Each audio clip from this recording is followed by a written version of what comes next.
Fala aí pessoal, espero que estejam todos bem. Uma satisfação muito grande estar aqui com vocês novamente. E hoje nós iremos falar um pouquinho sobre questões que eu entendo que são relevantes para nossos investimentos, para o sucesso da nossa empreitada, né? Que nós sabemos que não é fácil. Nós vamos falar sobre as questões práticas de investimento e retorno, tá? Iremos falar também sobre fazer uma simulação, fazer uma carteira com 5 fundos imobiliários, investindo R$ 5.000. Qual seria, em tese, o seu rendimento?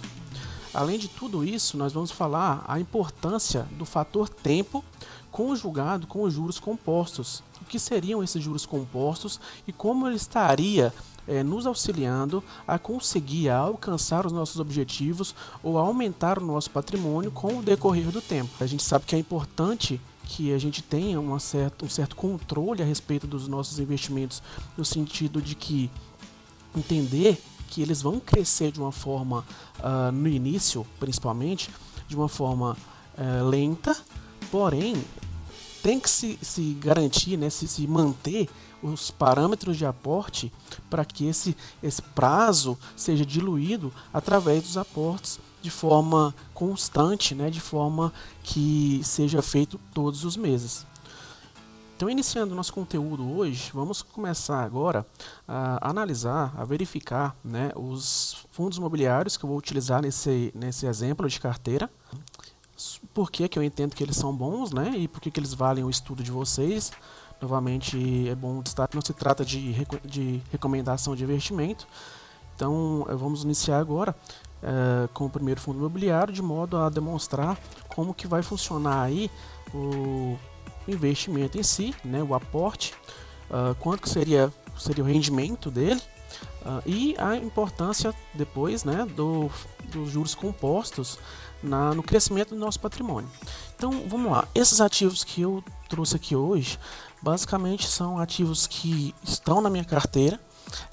Eu gosto deles por seus fundamentos. E quando a gente fala assim, seus fundamentos, para você investir em algo, você tem que acreditar que aquilo vai te trazer um retorno, certo?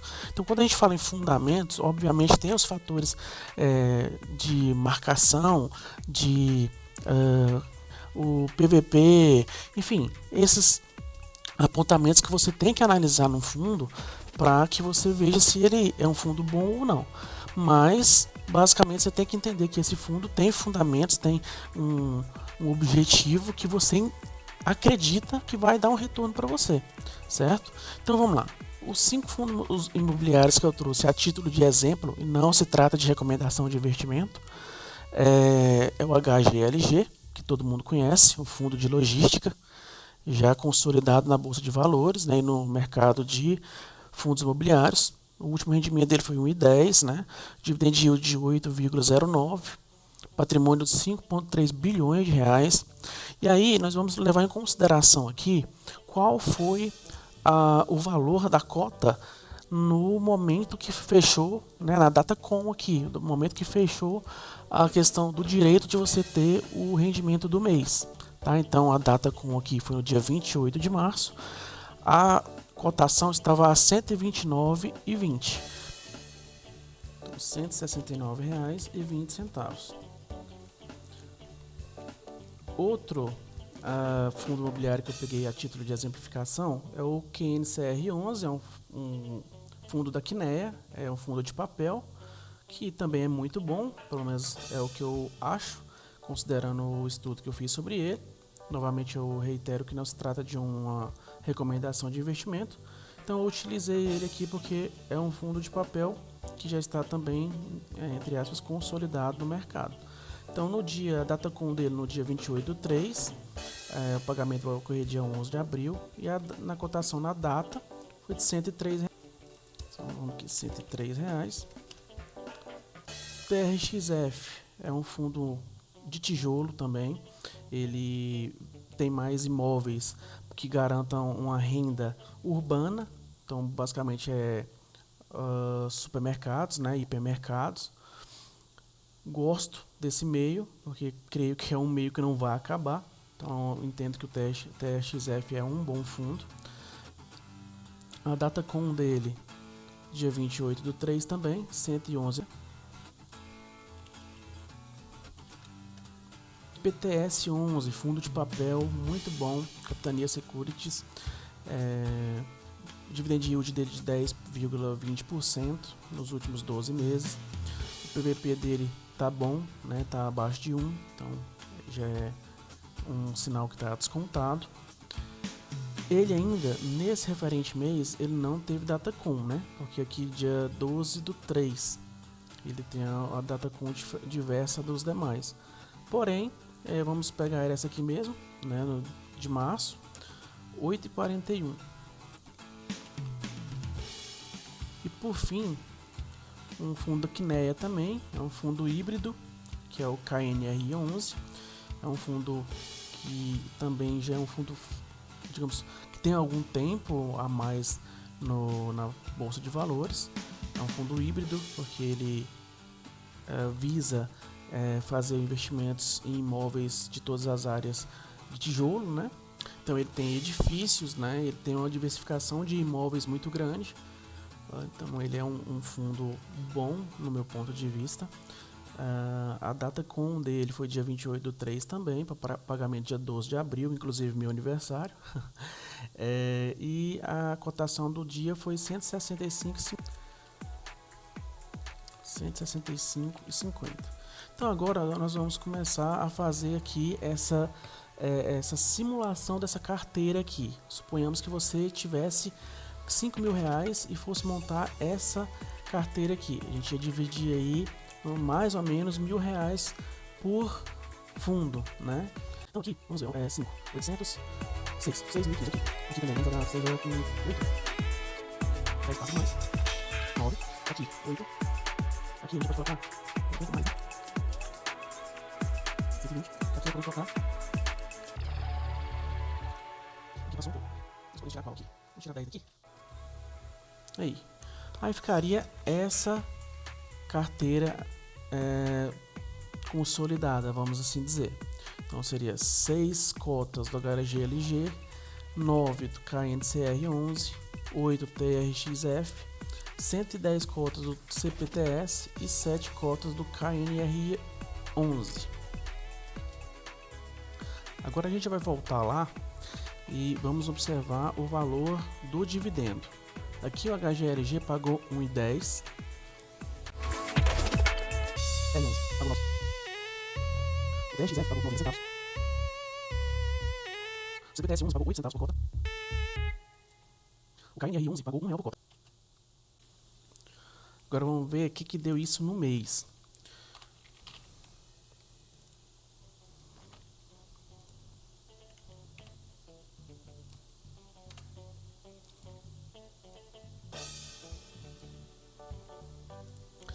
Então, vejamos, a HGLG pagou 6,60, KNCR pagou 8,55, TRXF 7,20, CPTS 11 8,80 e o KRNI 11 R$ 7,00.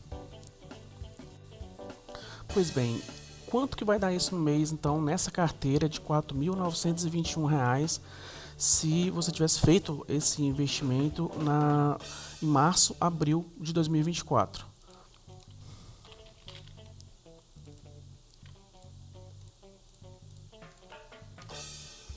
Então você teria recebido a título de dividendos R$ 38,15.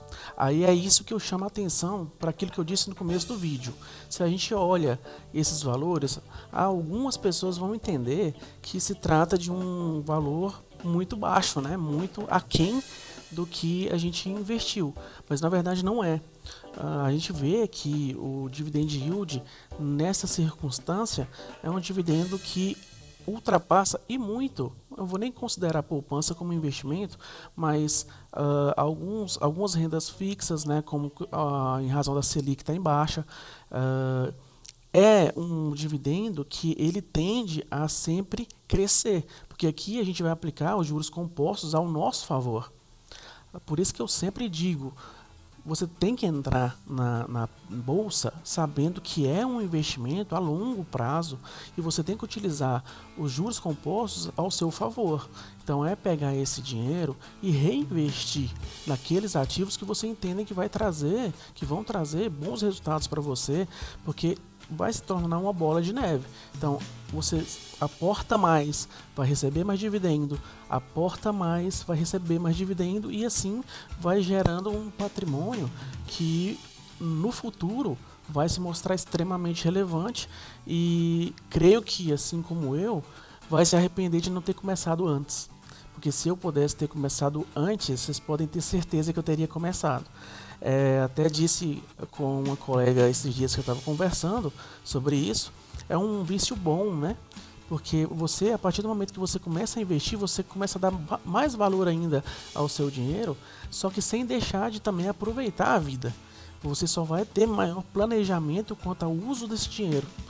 Por isso que eu acho que é interessante a pessoa falar, olha, eu acho que eu tenho que começar a repensar minha vida financeira, eu tenho que reanalisar de fato aonde eu estou empregando o meu dinheiro, porque quando chegar lá na frente, né, em relação assim, à questão de previdência, a gente sabe que há nossas dúvidas quanto à questão da previdência, e inclusive a questão do benefício mesmo, da aposentadoria mesmo, né, que hoje em dia um salário mínimo não dá para suportar aí, não dá para estar adimplindo tudo que a gente tem, né, para viver de forma condigna, né, de forma digna. Pessoal, então, outro aspecto que eu falei bastante e eu quis trazer alguns conceitos, a XP, ela fala o seguinte, que os juros compostos são juros aplicados sobre juros. Nos investimentos, com o fator tempo, eles são capazes de multiplicar por diversas vezes seus rendimentos. Compreender o conceito de juros compostos é fundamental para a escolha dos produtos ideais para investir, potencializando seus rendimentos e aumentando seu capital. Investimentos que utilizam juros compostos como cálculo da rentabilidade são excelentes alternativas para quem busca multiplicar o patrimônio no longo prazo. Quero que vocês tenham isso em mente. Multiplicar o patrimônio no longo prazo. Então, eles conceituam aqui da seguinte maneira: os juros compostos são juros calculados sobre juros, gerando aumento no rendimento de forma significativa. Juros é um termo bastante popular, mas nem todos sabem exatamente o que significa. Na escola aprendemos o termo nas aulas de matemática. Quando crescemos, nos deparamos com juros do cartão de crédito, nas compras parceladas, nos financiamentos e empréstimos. Por isso, muitas pessoas pensam que juros são ruins, sendo responsáveis por aumentar o tamanho de uma dívida e um dos gatilhos para a chamada bola de neve financeira, que tira o sono de muita gente. Em contrapartida, para os investidores, os juros são amigos. Da mesma forma, juros compostos são ainda mais bem vistos. Tudo isso porque são os juros que, em investimentos de renda fixa no Brasil, permitem a rentabilização de um investimento e, por consequência, geram lucro ao investidor. Quando um investimento tem rentabilidade calculada a partir de juros compostos, significa que os juros não serão aplicados somente ao valor do capital inicial investido, mas sobre o valor total investido somado aos juros já acumulados no período aplicado. Nos fundos imobiliários, como que isso funciona? Você que vai fazer a aplicação desses juros compostos acontecer. Você investiu numa cota. Essa cota vai te trazer um dividendo, vai te trazer uma rentabilidade. E aí você vai pegar essa rentabilidade, esse dividendo e reaplicar no fundo imobiliário. E aí é onde que você vai começar a gerar uma pequena bola de neve que vai chegar um momento que os próprios dividendos vão ser capazes de adquirir uma nova cota e lá no futuro, quem sabe, várias cotas de uma vez só, sem você ter que tirar diretamente dinheiro do seu bolso. Pessoal, eu disse muito sobre a questão dos juros compostos, né? E aí é importante destacar que aquela planilha, aquela tabela do Excel que eu fiz ali, ali está mostrando um mês, certo?